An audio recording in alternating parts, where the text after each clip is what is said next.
ರಾಯಬಾಗ ತಾಲೂಕಿನ ಬಸ್ತಪಡ ಗ್ರಾಮದ ಆರಾಧ್ಯ ದೇವನಾದ ಶ್ರೀ ನಂದಿ ಬಸವೇಶ್ವರ ಜಾತ್ರಾ ಮಹೋತ್ಸವದ ಅಂಗವಾಗಿ ಸೋಮವಾರ ಸಂಜೆ ರಥೋತ್ಸವ ಜರುಗಿತು. ಶ್ರೀ ಮಹಾಂತೇಶ್ವರ ವಿರಕ್ತ ಮಠ ಬೆಲ್ಲದ ಬಾಗೇವಾಡಿಯ ಶಿವಾನಂದ ಶ್ರೀಗಳು ತೆರಿಗೆ ಪೂಜೆ ಸಲ್ಲಿಸುವ ಮೂಲಕ ತೇರೋತ್ಸವಕ್ಕೆ ಚಾಲನೆ ನೀಡಿದರು.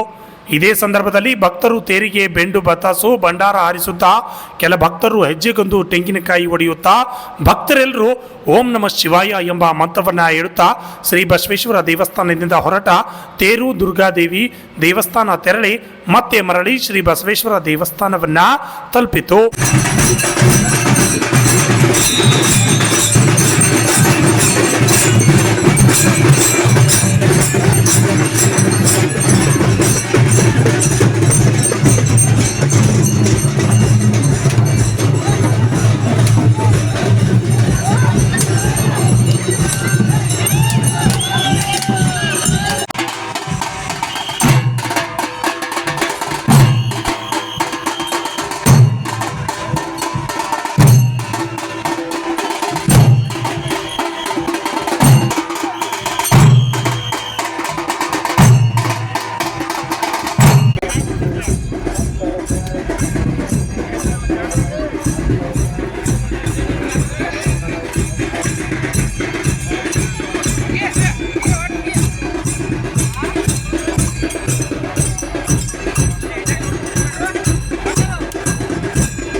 ಬಸ್ತವಾಡ ಗ್ರಾಮದ ಬಸವರಾಜ ಶರಣರು ಮಾತನಾಡಿ, ಜಾತ್ರೆ ನಡೆದುಕೊಂಡು ಬಂದಿರೋ ಬಗ್ಗೆ ಸವಿಸ್ತಾರ ಮಾಹಿತಿಯನ್ನ ನೀಡಿದರು.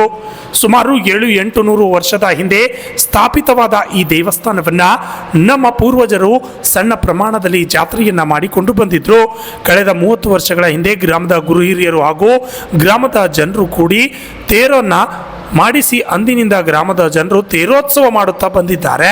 ಶ್ರಾವಣ ಮಾಸದಲ್ಲಿ 1 ತಿಂಗಳ ಕಾಲ ದಿನಕ್ಕೊಬ್ಬರಂತೆ ಸ್ವಾಮೀಜಿಗಳನ್ನ ಹಾಗೂ ಶರಣರನ್ನ ಕರೆಸಿ ಪ್ರವಚನ ನಡೆಸಿ ಆಧ್ಯಾತ್ಮಿಕ ಚಿಂತನೆಗಳನ್ನ ಜನರಲ್ಲಿ ಮೂಡಿಸಿ ಶ್ರಾವಣ ಅಮಾವಾಸ್ಯೆ ಆದ ನಂತರ ಬರುವ ಮೊದಲು ಸೋಮವಾರದಂದು ನಮ್ಮ ಹಿರಿಯರು ಜಾತ್ರೆಯನ್ನು ನಡೆಸಿಕೊಂಡು ಬಂದಂತೆ ನಾವು ಕೂಡ ನಂದಿ ಬಸವೇಶ್ವರ ಜಾತ್ರಾ ಮಹೋತ್ಸವ ಹಾಗೂ ತೇರೋತ್ಸವ ನಡೆಸಿಕೊಂಡು ಬರುತ್ತೇವೆ.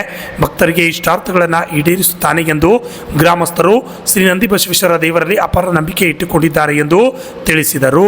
ಶ್ರೇಷ್ಠ ಗುಣ ಇದ್ದವರು ಅಷ್ಟೇ ಈ ದೇವಾಲಯಕ್ಕೆ ಬರ್ತಾರೋ ಅಂತ ಶ್ರೇಷ್ಠ ಗುಣವುಳ್ಳಂಥವರಿಗೆಲ್ಲ ಶ್ರೇಷ್ಠವಾಗಿರ್ತಕ್ಕಂಥ ಪದವಿಗಳನ್ನು, ನೌಕರಿಗಳನ್ನು, ಆಸ್ತಿಗಳನ್ನು ಗಳಿಸಿರ್ತಕ್ಕಂಥವ್ರು, ಈ ಭೂಮಿಯಲ್ಲಿ ದುಡಿದಿರ್ತಕ್ಕಂಥವರೆಲ್ಲರೂ ಶ್ರೇಷ್ಠ ಭಕ್ತರನ್ನು ತಿಳ್ಕೊಂಡು ಯಾರು ಏನನ್ನ ಬಯಸ್ತಾರೋ ಅವ್ರಿಗೆ ಅದೆಲ್ಲ ಸಿಕ್ಕತ್ತೆ ಅಂತ ತಿಳ್ಕೊಂಡು ಇಲ್ಲಿ ಸತತ 24 ತಾಸು ಇದ್ದುಕೊಂಡ ಕೆಲಸವನ್ನು ಮಾಡ್ತಕ್ಕಂಥವ್ರು ಆಗ್ತಾರೆ ಅನ್ನೋದನ್ನು ನಾ ಈ ಸಂದರ್ಭದೊಳಗೆ ನಮಗೆಲ್ಲ ಹೇಳಲಿಕ್ಕೆ ಬಯಸ್ತಾ ಇದ್ದೀನಿ ಅನ್ನೋದನ್ನು ತಾವೆಲ್ಲ ತಮಗೆಲ್ಲರಿಗೂ ನಮಸ್ಕಾರಗಳು.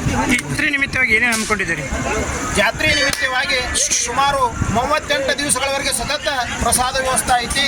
ಸಾಯಂಕಾಲ 35 ದಿವಸಗಳವರೆಗೆ ಪ್ರವಚನ ಕಾರ್ಯಕ್ರಮ ನಮ್ಮ ಬೆಳಗಾವಿ ಜಿಲ್ಲೆಯ ಸುತ್ತಮುತ್ತ ಇರ್ತಕ್ಕಂಥವರು ಎಲ್ಲ ಮಹಾತ್ಮರನ್ನು ಕರೆಸಿಕೊಂಡ ದಿನ ಒಬ್ಬ ಮಹಾತ್ಮರನ್ನ ಕರೆಸಿಕೊಂಡ ಉಪದೇಶಾಮೃತವನ್ನು ಇಲ್ಲಿ ಮಹಾತ್ಮರಿಂದ ಕೇಳ್ತಾ ಇದ್ದು ಸುಮಾರು 700-800ವರೆಗೆ ಜನ ಸಾಯಂಕಾಲ ದಿನ ಸೇರ್ತಾ ಇದ್ರು ಅನ್ನೋದನ್ನು ಈ ಸಂದರ್ಭದಲ್ಲಿ ಹೇಳ್ತಾ, ಒಂದು ಅತಿ ಉತ್ಸವ ಅಂತಂದ್ರೆ ನಮ್ಮ ಗ್ರಾಮದೊಳಗೆ ಏನು ₹1 ಕೊಟ್ಟು ಬೇರೆ ಯಾರನ್ನೂ ಕರೆಸಿಲ್ಲ.